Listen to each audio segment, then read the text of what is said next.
Oi, turma, vamos começar mais uma aula de História e vamos ver agora um resumo de tudo sobre a Revolução Francesa. No auge do século XVIII, o reino mais glorioso da Europa enfrentaria um adversário poderoso, a força de seu próprio povo. Um homem se ergueria para inspirar a nação a afastar um rei relutante, uma rainha odiada, e uma nova república nasceria no sangue da Revolução Francesa. Narrar a história da Revolução Francesa em poucas palavras é uma tarefa quase impossível, mesmo porque milhares de historiadores já se dedicaram à sua pesquisa, e a quantidade de informação sobre ela é imensa. Nesse vídeo, então, vamos fazer uma breve apresentação dos fatos principais ocorridos e das diferentes motivações dos revolucionários, seguindo a cronologia dela. Na noite de 14 de julho de 1789, em Paris, quando o rei Luís XVI recebeu o duque de La Rochefoucauld-Liancourt, a notícia da queda da Bastilha, da libertação de uns poucos prisioneiros e da defecção das tropas reais frente a um ataque popular. O rei então perguntou ao mensageiro: era uma revolta?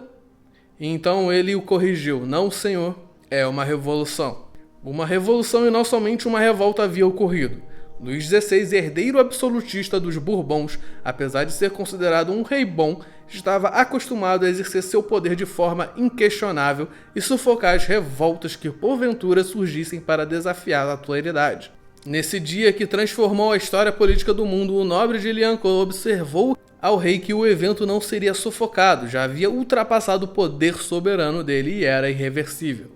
Naquela manhã de 14 de julho, milhares de manifestantes saquearam as armas do Palácio dos Inválidos e iniciaram a tomada de Paris. À tarde, dirigiram-se para a Bastilha, uma fortaleza utilizada como cárcere para os presos políticos do regime monárquico. Quando a multidão invadiu os portões, liberando os últimos presos que se encontravam lá dentro, produziu-se um efeito simbólico de derrubada das bases de sustentação do antigo regime.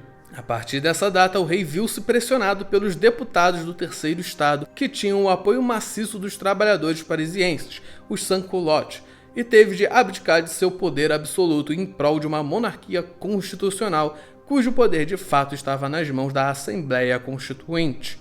Mas vamos retroceder um pouco no tempo até agosto de 1788, quando o rei resolveu convocar os Estados Gerais, uma assembleia com representantes de diferentes estratos sociais: nobreza, clero e terceiro estado. Esse último era um grupo heterogêneo que englobava desde a grande burguesia até pequenos proprietários e trabalhadores rurais e urbanos. Eles reuniram-se pela primeira vez desde 1614.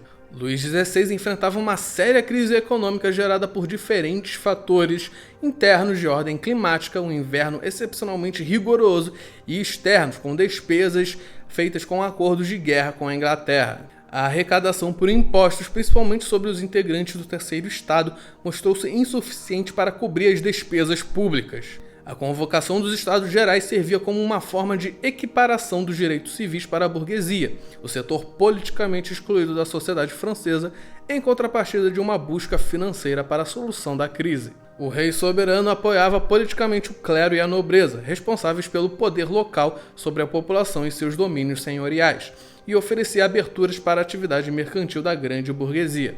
A jogada real despertou grande expectativa de mudança nas relações sociais do antigo regime.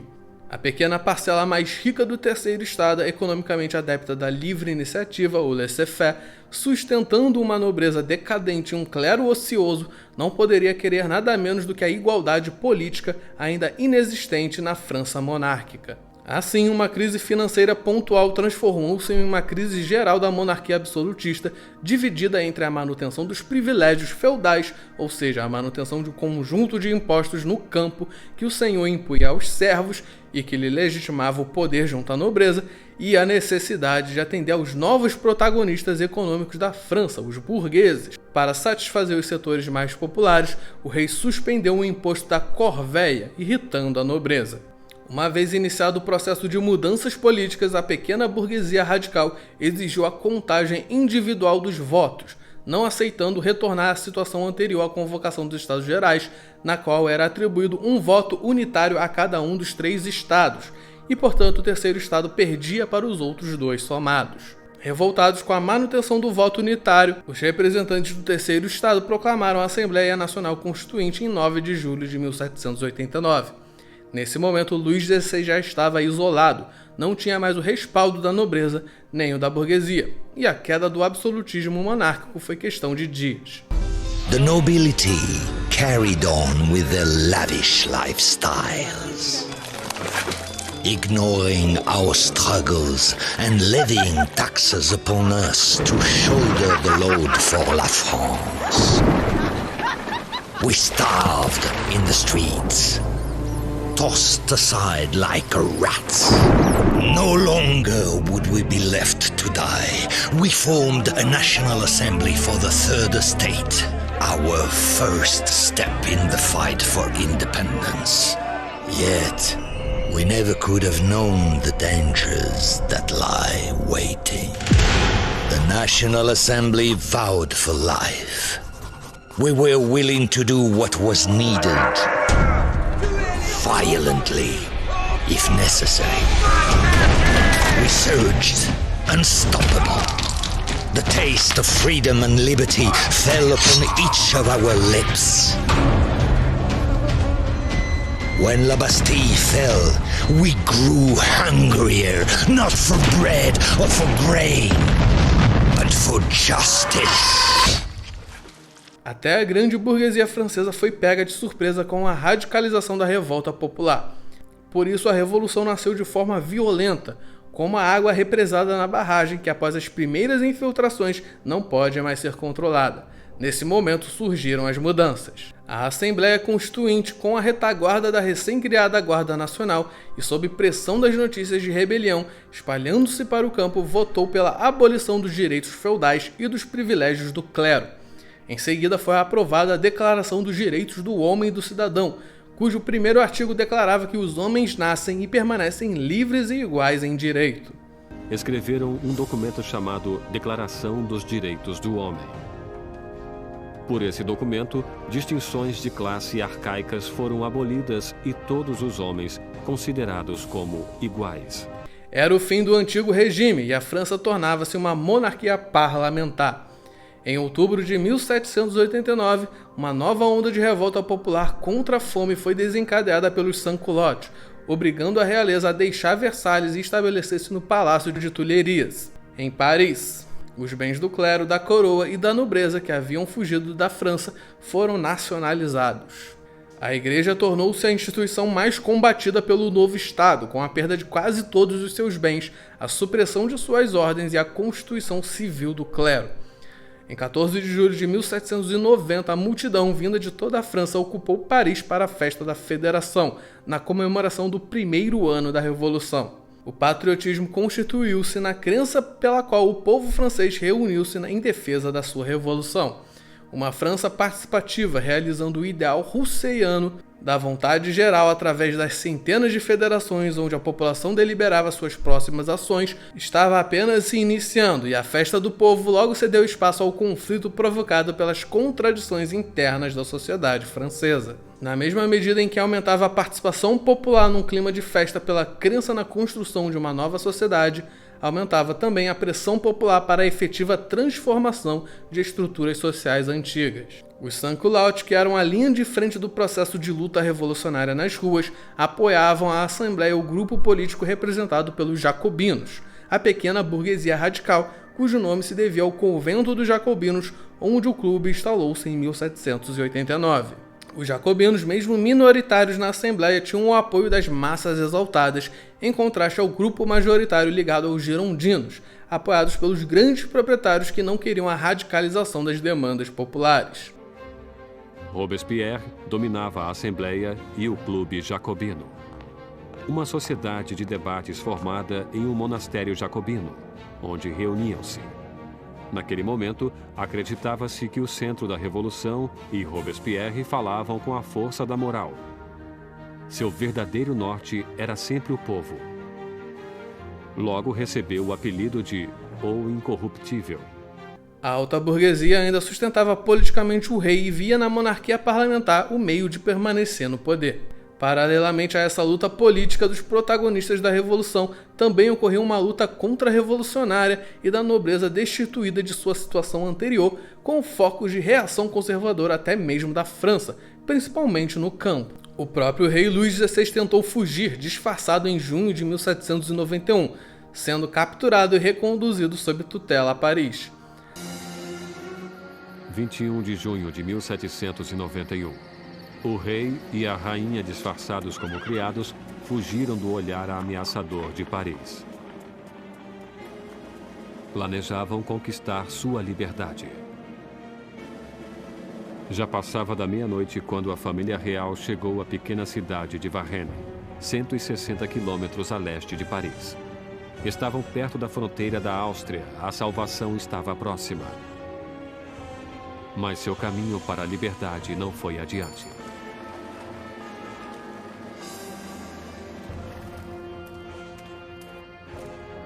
Os rumores sobre a fuga real precederam-nos em Varennes.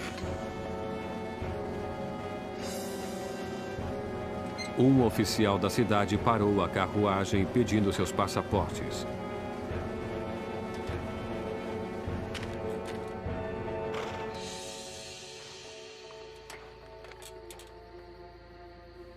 Sua suspeita foi confirmada. Era a assinatura do próprio rei. Ele ficou surpreso com a visão de seu rei. Mas a guarda revolucionária não demonstrou reverência pela realeza. A nobreza francesa que conseguiu fugir buscou abrigo no estrangeiro, articulando-se com outras monarquias que se sentiam ameaçadas, como a da Áustria, que apoiou a invasão da França pelas tropas leais ao rei. Nesse quadro de guerra interna e externa, a escassez de alimentos agravada pela chegada do inverno ampliou a radicalização da luta política nas cidades, com a população esfomeada reclamando o congelamento dos preços dos alimentos. Pressionados pelos setores políticos mais radicais, a Assembleia, sob controle dos girondinos, declarou guerra à Áustria e à Prússia em abril de 1792, procurando desviar o foco das atenções sobre os problemas econômicos e conclamando os franceses para a luta em defesa da Revolução. Houve então uma retomada do espírito público que já havíamos visto nas federações, aquela grande festa da população reunida em torno dos clubes políticos de que participava na defesa da Revolução acima de todas as diferenças. O resultado prático da declaração de guerra foi uma nova injeção de ânimo nos propósitos de jornalistas radicais, mais próximos aos jacobinos e especialistas em denúncias de ações contra a Revolução. A multidão, guiada pelos jornais que já haviam invadido em julho as Tulherias em nova insurreição popular no dia 10 de agosto de 1792, fez o rei prisioneiro. No mês seguinte, a Assembleia pôs fim à monarquia. Em 21 de setembro começava aquela que futuramente seria conhecida como a Primeira República, sob o governo da Convenção, dividida entre o partido da Gironda, a burguesia moderada, e o da Montanha, dos jacobinos. Em janeiro de 1793 foi votada a decapitação do rei na guilhotina. Pela manhã, uma carroça levou Luís para o cadafalso.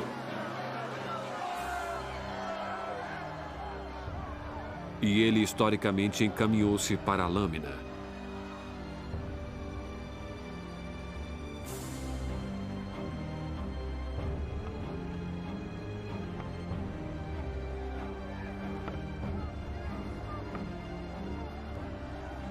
Tentou dizer algumas palavras. Espero que minha morte seja para a felicidade de meu povo. Eu vivi para a França e temo que sofrerá com a ira de Deus. Mas os guardas abafaram sua voz com os tambores.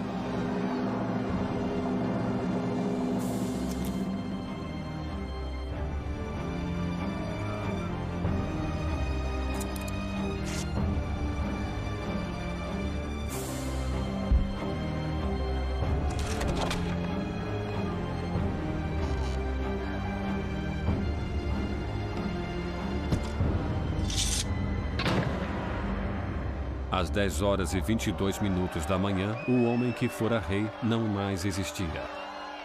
Na prisão do templo, Maria ouviu os tiros de canhão anunciando a morte de seu marido. Desmaiou de desespero. Em março desse ano, iniciava-se uma contra-revolução na região francesa de Vendée, o que levou a convenção a instituir um tribunal revolucionário para julgar os crimes contra as causas da revolução. Em abril foi instalado o Comitê de Saúde Pública, com o propósito de salvar a nação. Apoiados por uma insurreição popular, nos primeiros dias de junho de 1793, os jacobinos prenderam os representantes girondinos, assumindo o controle político da convenção. O sufrágio universal masculino, a abolição da escravidão nas colônias e um plano de educação pública e gratuita foram novidades trazidas pela nova Constituição jacobina. A questão da educação para a cidadania desde a infância era essencial para os jacobinos. Foi sendo construída a ideia de que a nação tratava-se de um corpo político, o corpo do povo, que já vimos ser a expressão da vontade de geral. Portanto, aqueles cidadãos contrários aos rumos da revolução não seriam movidos pelo espírito público, e sim por mesquinhos interesses pessoais, tornando-se assim não cidadãos, mas homens contrários ao bem público. Dessa maneira, salvar a nação era salvar a cidadania, manter o corpo político saudável, o que justifica a analogia médica do nome. Em 5 de outubro de 1793 foi adotado o novo calendário que tinha como ano zero o ano do início da República. Mais do que somente um efeito simbólico, o calendário revolucionário era a expressão de uma nova razão anticlerical e emancipadora dos espíritos humanos. Germinal, Floreal e Brumário foram alguns dos novos nomes dados aos meses, nomes usados com um claro objetivo de apagar da memória o antigo passado de submissão à nobreza e à Igreja Católica. Os nomes dos meses do calendário cristão, referência aos dízimos mensais ou aos deuses romanos, como Março, que equivale a Marte, eram entendidos como uma herança desta civilização católico-romana anterior. Por isso, a utilização de novos nomes ligados aos temas da natureza simbolizava uma espécie de reinício da Terra. A França ingressava em uma experimentação política nova, republicana, democrática e popular, cujo enredo então era ainda desconhecido, pois se apresentava pela primeira vez na história. Aos nomes que hoje são mais famosos, como Robespierre, Danton, Saint-Just, os principais protagonistas, devemos incluir também uma multidão de atores mais ou menos radicais, raivosos ou indulgentes, coadjuvantes, mas que também fizeram essa história. O governo exercido pelos jacobinos na convenção foi sustentado pelos grupos mais populares que exigiram o controle do preço dos alimentos no inverno de 1793, quando se abatia uma profunda escassez. Na tentativa de defender o governo, chamado pelos jacobinos de governo revolucionário, todos aqueles que não seguissem as recomendações do Comitê de Saúde Pública poderiam ser acusados de contra-revolucionários e, portanto, julgados e condenados pelo crime de traição à pátria. A manutenção desse governo revolucionário, liderado por Robespierre e Saint-Just, num primeiro momento também por Danton, implicava em ter de agir de forma imediata e rigorosa, muito além do escrito na Constituição. Tratava-se, na verdade, de um governo de exceção. Os acusados, geralmente homens da nobreza e da alta burguesia, poderiam ser sumariamente julgados pelo Tribunal Revolucionário e condenados à morte na guilhotina.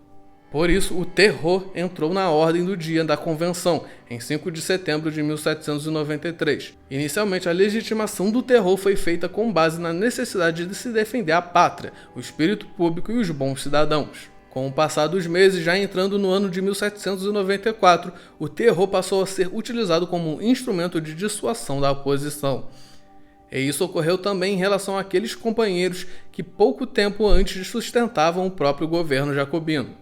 O terror se voltou tanto contra os mais radicais à esquerda, quanto contra o grupo dos indulgentes mais à direita. Aproximadamente 17 mil pessoas foram guilhotinadas durante o período do terror. After ordering the death of the king, one man thirsted for control. He claimed to represent the people against the monarchy, but was far more dangerous than any king. Maximilien de Robespierre.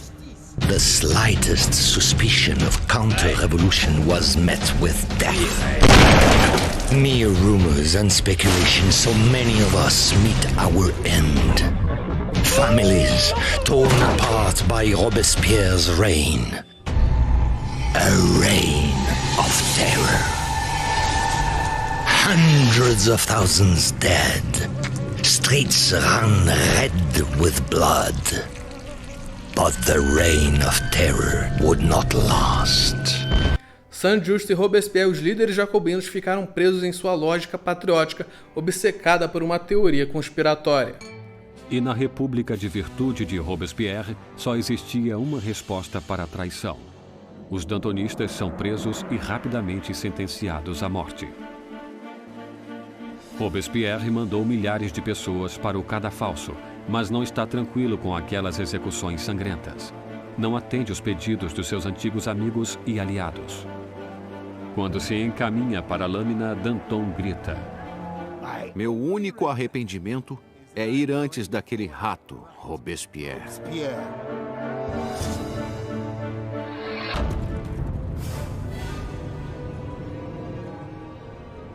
Com os dantonistas fora do caminho, Robespierre lança a França em um período ainda mais sangrento, mais horripilante: o Grande Terror. Ao se voltarem contra os que inicialmente os apoiavam, eles se isolaram e acabaram por perder qualquer espécie de legitimidade de que ainda dispunham. Os últimos jacobinos tornaram-se presas fáceis para a direita, que tomou o poder a pretexto de pacificar o país mergulhado no banho de sangue. O 9 do Thermidor marcou o fim do período de terror. Do ponto de vista político, significou a afirmação da burguesia francesa no poder, inicialmente através da Convenção Thermidoriana, que aprovou uma nova Constituição em agosto de 1795, e depois, em novembro do mesmo ano, através do Diretório, que estabeleceu o governo liberal dos girondinos. Robespierre knew he was to meet the very end he had brought upon so many. While fighting his arrest, he tried to make his escape, but he was unsuccessful. A bullet to the jaw to remind him of his failure. A desperate people know nothing of mercy. Liberté, égalité, fraternité!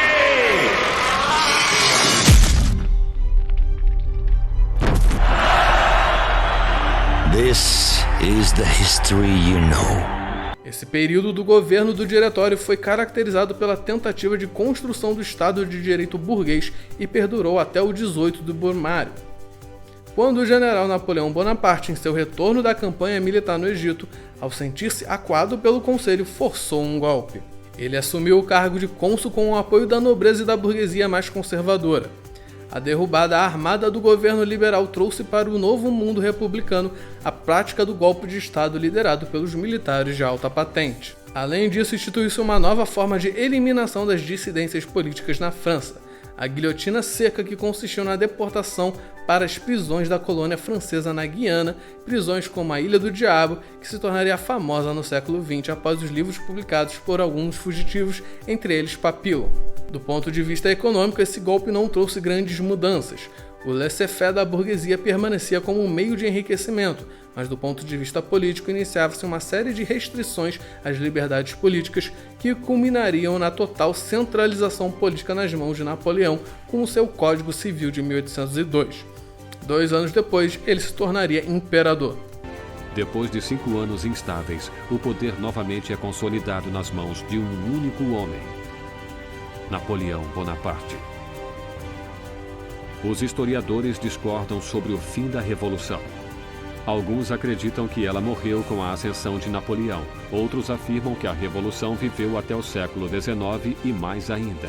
Entende-se então por que o fim desse período turbulento de ausência de poder político central numa França que rapidamente se aburguesava deu-se com a chegada de Napoleão, o salvador da pátria, impondo ordem política ao poder fragilizado. Napoleão Bonaparte teve a habilidade de integrar novamente quase toda a população francesa dentro da ideia de nação e de França grande, de Império Francês, trazendo novamente aos franceses o sentimento de superioridade na França. A reconciliação entre a burguesia emergente, vencedora da Revolução, e a aristocracia emigrada que retornou para ocupar sua posição política, fez-se com base na ideia burguesa que permeou o surgimento do novo Estado, um Estado baseado na propriedade privada. A defesa da propriedade foi o meio achado por Napoleão para permitir a união das 3 classes sociais distintas: a aristocracia restaurada, a burguesia enriquecida e os pequenos proprietários liberais, tanto do campo como da cidade. A massa da população teve como presente o acesso aos bens públicos e aos serviços de assistência social e de educação, sendo obrigada a servir à pátria. A instituição do serviço militar obrigatório a todos os homens maiores de 20 anos de idade trouxe um sentimento de integração para boa parte das massas populares, que não compreenderam esse procedimento como uma sentença de morte dada a seus filhos na guerra, mas sim como mais uma incorporação à cidadania. A queda da Bastilha em 14 de julho de 1789 é então o marco inicial da Revolução Francesa. Mesmo sem a clara noção do que esse ato representaria depois, os revolucionários foram hábeis o suficiente para fazer com que a queda da Bastilha simbolizasse não somente para os que viveram naqueles dias, mas futuramente para toda a população francesa e do restante do mundo, a luta pela conquista da liberdade política. A bandeira tricolor, símbolo maior da França, com seu azul da liberdade, o vermelho da fraternidade e o branco da igualdade, é sinônimo do ideal revolucionário de rompimento com o antigo regime. Não é à toa a propagação desses ideais durante o período da Revolução Francesa e também no sucessivo período napoleônico levou à criação de diferentes bandeiras tricolores no resto da Europa, na Itália, na Irlanda, na Romênia, entre outros países, sempre simbolizando a luta contra um inimigo monárquico opressor. Também o hino nacional francês, a Marselhesa de 1792, entoado sempre que se quer lembrar que a liberdade não é uma dádiva, mas sim uma conquista, são simbologias construídas através do tempo, mas cujo marco inicial encontra-se lá, nos primeiros anos da Revolução, quando cai a monarquia e nasce a República. A historiografia sobre a Revolução Francesa, que trabalhou a questão da nova cultura política, enfatizou a importância dos símbolos, das imagens, para a criação e a sedimentação de uma cultura política revolucionária. Começamos então com a Marianne, figura alegórica de uma mulher que representa a República, principal símbolo da Revolução. Sua imagem já aparece no selo de 1792 e em todas as representações republicanas posteriores. A Revolução Francesa não se encerrou nela mesma. Seus ecos ressoaram por toda a Europa, instigando a luta contra a aristocracia e as monarquias opressoras. Eles foram apropriados de forma diferente por republicanos na Holanda, Itália, Grécia, Polônia e Irlanda, em luta contra monarquias opressoras. Também pela América Latina, as ideias revolucionárias propagaram-se como no Haiti, que viveu diretamente sua revolução em 1791, ou nos ideais bolivarianos de independência de colônias da América Espanhola, ou ainda nas ideias de republicanos brasileiros durante a independência, como Cipriano Barata, no caso da Conjuração Baiana. Porém, a consolidação do ideário revolucionário, mesmo na França, ainda demorou muito tempo.